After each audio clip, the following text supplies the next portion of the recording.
अप्सराएं और गंधर्व हिंदू पौराणिक कथाओं के दो दिव्य प्राणी स्वर्गीय संगीत, नृत्य और कला के प्रतीक हैं। इनकी कहानियां स्वर्गीय सौंदर्य कला और देवताओं की सभाओं का अद्भुत चित्रण करती हैं। यह वीडियो आपको इन दिव्य प्राणियों की दुनिया में ले जाएगा, जहां कला और आध्यात्मिकता का अद्भुत संगम है। आइए इस यात्रा का आनंद लें और स्वर्गीय कला के इस अद्वितीय पहलू को करीब से जानें। अप्सराएं हिंदू पौराणिक कथाओं में दिव्य नर्तकियां और स्वर्गीय कला की प्रतीक हैं। इनकी उत्पत्ति समुद्र मंथन के दौरान हुई, जहां अन्य रत्नों के साथ ये सुंदरता और समृद्धि का प्रतिनिधित्व करती हुई प्रकट हुईं। अपनी मोहक नृत्य कला और देवताओं को लुभाने वाली छवि के लिए जानी जाने वाली अप्सराएं मानव और देवताओं के बीच का सेतु बनी। इनमें मेनका, रंभा, उर्वशी और तिलोत्तमा की कहानियां विशेष महत्व रखती हैं, जो भारतीय पौराणिक कथाओं में गहरी छाप छोड़ती हैं। समुद्र मंथन के दौरान उत्पन्न मेनका को अपनी दिव्य सुंदरता के लिए जाना जाता है। उन्हें इंद्र ने आर्षि विश्वामित्र की तपस्या भंग करने के लिए भेजा, जहां उनकी मुलाकात विश्वामित्र से हुई। इस मिलन से शकुंतला का जन्म हुआ, जिन्होंने राजा दुष्यंत से विवाह किया और भारत के नामकरण का कारण बनी। मेनका ने भारतीय पौराणिक कथाओं में प्रमुख भूमिका निभाई और अंततः स्वर्ग में लौटकर अपनी दिव्यता को बनाए रखा। अप्सराओं की रानी रंभा को देवताओं की सम्मिलित शक्तियों से सृजित किया गया था। वह कुबेर के पुत्र नल कुबेर की पत्नी थी। रावण द्वारा अपमानित होने के बाद नल कुबेर ने रावण को श्राप दिया कि वह किसी भी स्त्री पर बलपूर्वक अधिकार नहीं कर सकेगा जो सीता की रक्षा में सहायक बना।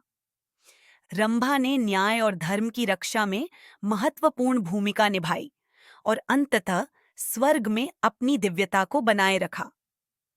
नारायण द्वारा सृष्टि में निर्मित उर्वशी सुंदरता और कला की प्रतीक थीं। उन्होंने ऋष्यशृंग को जन्म दिया, जिन्होंने दशरथ के पुत्रेष्ट यज्ञ का संचालन किया, जिससे राम का जन्म हुआ। उन्होंने पुरुरवा से विवाह किया, जो चंद्रवंश के संस्थापक थे। उनकी कथा कला और मानवता के बीच के सेतु को दर्शाती है और उनकी अंतिम उपस्थिति स्वर्गीय कला की संरक्षक के रूप में दर्ज है। ब्रह्मा द्वारा सभी जीवों के सर्वोत्तम गुणों से निर्मित तिलोत्तमा ने सुंदर और निसुंदर नामक असुर भाइयों को पराजित करने के लिए अपनी सुंदरता का उपयोग किया। उनकी कथा अच्छाई की बुराई पर विजय का प्रतीक है। उन्हें विश्वामित्र द्वारा श्रापित किया गया और द्वापर युग में उषा के रूप में जन्म लेकर कृष्ण के पौत्र अनिरुद्ध से विवाह किया। उनकी अंतिम उपस्थिति कृष्ण के वंश और बाणासुर के परिवार के बीच एकता स्थापित करने में हुई। अन्य अप्सराओं में अद्रिका, जो सत्यवती की माता बनी, गिरिताची, जिन्होंने द्रोणाचार्य की उत्पत्ति में भूमिका निभाई, मंदोदरी, जो रावण की पत्नी और धर्म का प्रतीक बनी, और पूंजिकस्थला, हनुमान की माता शामिल हैं। इनके अतिरिक्त सुवरचला, नयनतारा, शूरपणखा, धन्यमाली और मालिनी शबरी ने भी अपने अपने रूपों में मानवता और पौराणिक कथाओं में योगदान दिया।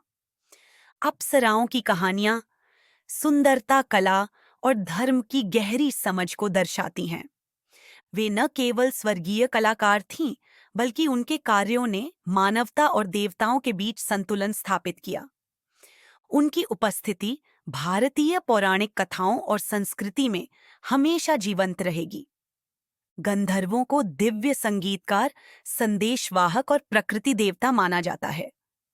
हिंदू पौराणिक कथाओं में उनकी उत्पत्ति ब्रह्मा की हंसी से जोड़ी गई है। यह उनकी भूमिका को कला के माध्यम से ब्रह्मांडीय ऊर्जा को संतुलित करने वाले के रूप में दर्शाता है। गंधर्वों को दिव्य संगीतकार और संदेशवाहक के रूप में जाना जाता है, जो देवताओं और मनुष्यों के बीच सेतु का कार्य करते हैं। विश्वावसु, एक प्रमुख गंधर्व, सोम पौधे का रक्षक बनाया गया था, जो देवताओं और मनुष्यों को शक्ति और ज्ञान प्रदान करने वाला दिव्य अमृत था। लेकिन उत्सुकता के कारण उन्होंने इसे गंधर्वों के बीच छिपा दिया। इस घटना के बाद देवी सरस्वती ने अपनी वीणा के मधुर संगीत से गंधर्वों को मोहित किया और उन्हें सोम लौटाने और संगीत को अपनाने के लिए प्रेरित किया। इस प्रकार गंधर्व दिव्य कलाकार बन गए, जिनकी धुनें किसी भी नशे से परे थीं। अन्य स्रोतों के अनुसार गंधर्वों की उत्पत्ति विभिन्न रूपों में मानी जाती है। विष्णु पुराण में इन्हें ब्रह्मा के पुत्र बताया गया है, जबकि कुछ पौराणिक कथाएं इन्हें कश्यप और अरिष्टा के पुत्र मानती हैं, जिससे वे ब्रह्मा के पोते भी कहलाते हैं। पद्म पुराण में इन्हें वाचवाणी की देवी के पुत्र माना गया है। इनकी संख्या 60 लाख बताई गई है और ये प्रकृति आत्माओं के रूप में भी जाने जाते हैं। गंधर्वों की उपस्थिति में परिवर्तनशीलता का गुण होता है।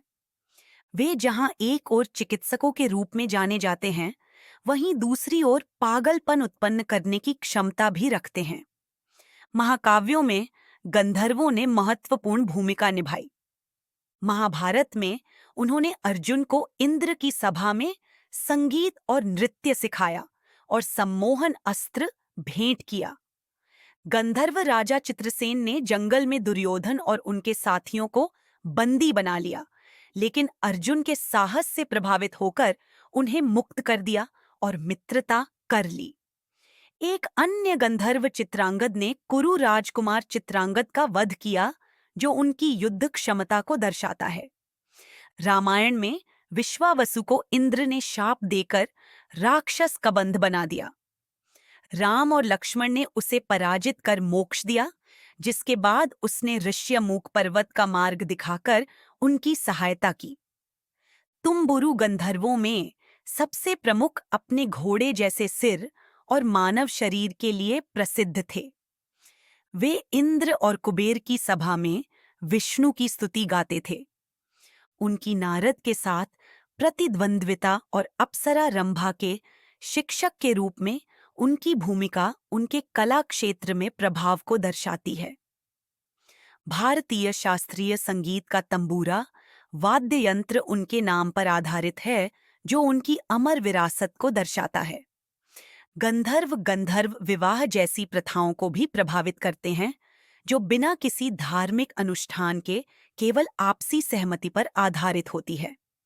यह प्रथा दुष्यंत और शकुंतला के विवाह में देखी गई और उनके प्रगतिशील दृष्टिकोण को दर्शाती है। वे अप्सराओं के साथी भी माने जाते हैं और स्वर्गलोक में अपनी कला और उपस्थिति से देवताओं को प्रसन्न करते हैं। उनकी कहानियां कला, आध्यात्मिकता और ब्रह्मांडीय संतुलन के गहरे संबंधों को दर्शाती हैं। इससे वे भारतीय संस्कृति और पौराणिक कथाओं के अमिट प्रतीक बन गए हैं।